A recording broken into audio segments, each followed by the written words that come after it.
कौन बुद्धिमान। नमस्कार दोस्तों, आप सभी का स्वागत है हमारे YouTube चैनल चेतना स्टोरी में। बहुत समय पूर्व जब गुरुकुल शिक्षा की प्रणाली होती थी, तब हर बालक को अपने जीवन के 25 वर्ष गुरुकुल में बिताने पड़ते थे।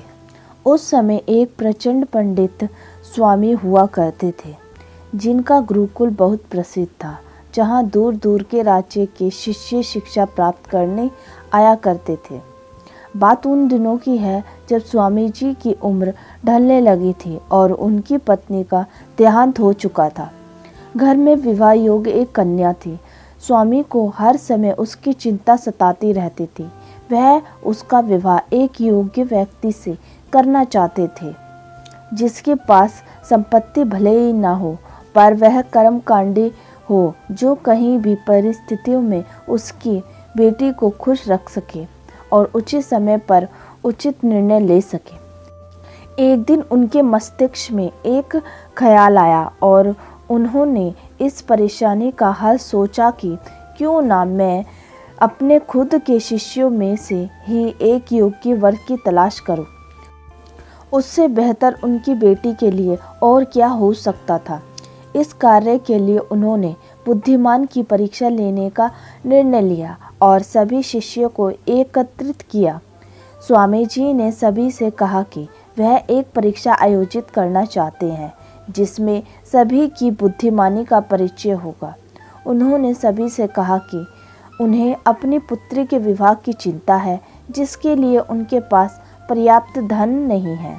इसीलिए वह चाहते हैं कि उनके शिष्य विवाह में लगने वाली सभी सामग्रियां कैसे भी कर एकत्रित करें, भले ही उसके लिए उन्हें चोरी का रास्ता क्यों ना चुनना पड़े, लेकिन उन्हें चोरी करते कोई भी देख ना सके। इस एक शर्त का पालन सभी को करना था। अगले दिन से सभी शिष्य कार्य में जुट गए। रोजाना कोई ना कोई तरह तरह की वस्तुएं चुरा कर लाता और स्वामी जी को दे देता। स्वामी जी उन्हें एक विशेष स्थान पर रख देते, क्योंकि परीक्षा के बाद यह सभी वस्तुएं उनके मालिक को वापस करनी ज़रूरी थी, क्योंकि वह अपने शिष्यों को सही ज्ञान देना चाहते थे। उसके बाद सभी शिष्य अपने अपने दिमाग से कार्य कर रहे थे, लेकिन इनमें से एक शिष्य चुपचाप गुरुकुल में ही बैठा हुआ था, जिसका नाम रामा था। वह स्वामी जी का सबसे करीब और होनहार छात्र था।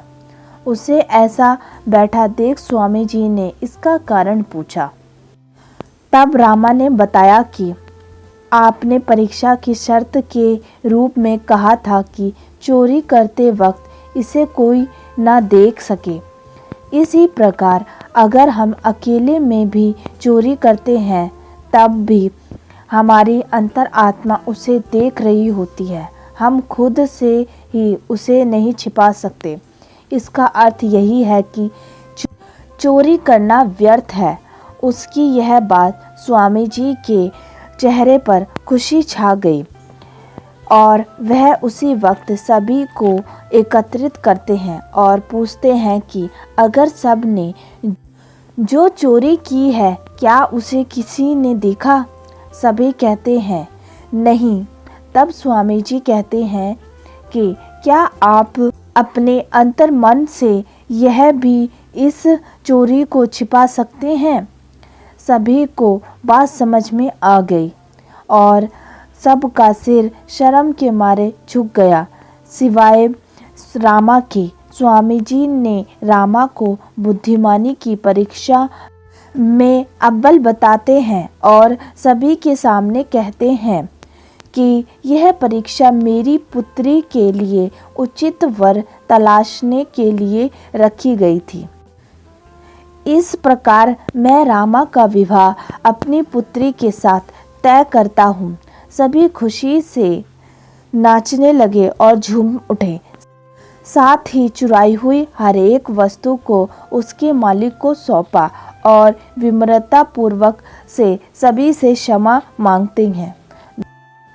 इस कहानी से शिक्षा बुद्धिमानी की परीक्षा से हमें यह मिलती है कि कोई भी कार्य हम अपने अंतर मन से छिपा कर नहीं कर सकते और अंतर मन ही मनुष्य को सही राह दिखाता है। इसीलिए मनुष्य को किसी भी कार्य के सही गलत के लिए अपने मन को टटोलना चाहिए और यह सबसे ज़रूरी है। दोस्तों, आपको हमारी ये कहानी कैसी लगी प्लीज़ कमेंट कर ज़रूर बताएं और आपका बहुत बहुत धन्यवाद हमारी पूरी कहानी सुनने के लिए। और हमारे चैनल को लाइक करें, सब्सक्राइब करें एंड शेयर करें। फिर मिलते हैं आपको नई कहानी के साथ। तब तक के लिए राधे राधे।